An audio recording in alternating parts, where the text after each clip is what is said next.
Some stories begin with joy. A family moving into a new home. A young man chasing his dream. A woman finally finding peace. But peace never lasts, because sometimes the walls remember more than we do. Tonight, I'll tell you about the house on Ashwood Lane, a place where silence was louder than screams.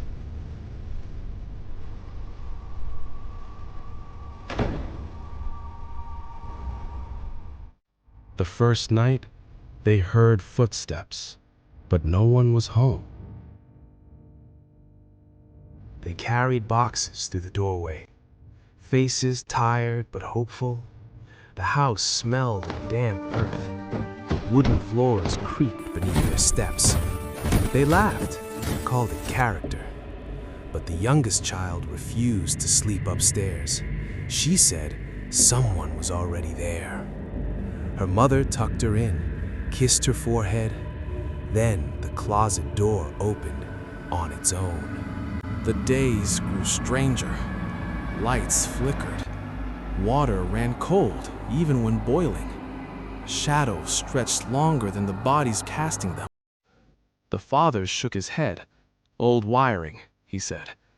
The mother prayed at night. The child whispered names no one had taught her. One evening, she drew a picture. 4 stick figures, and one tall, faceless shape tried to standing behind them. The house did not ignore them. Doors slammed, windows cracked. The father woke to muddy footprints leading to his bed. He followed them downstairs. The trail ended at the basement door. He opened it. The smell of rot filled the air, and from the dark, something whispered his name. The basement became the center. Old newspapers scattered across the floor. Headlines of disappearances. A family gone missing decades ago. Of his name. Took its price. Her husband's side of the bed was empty. The basement door wide open.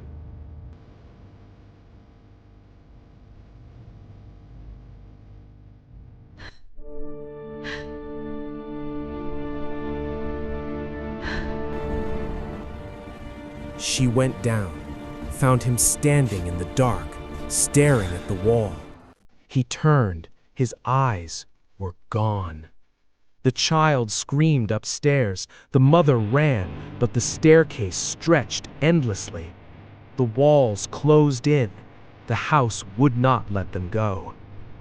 Neighbors say the house is empty now, but if you walk past Ashwood Lane at night, you'll hear footsteps. And sometimes a child's laughter. Stories like this remind us, not every home is safe. Not every silence is peace. And sometimes the horror is waiting for you to move in.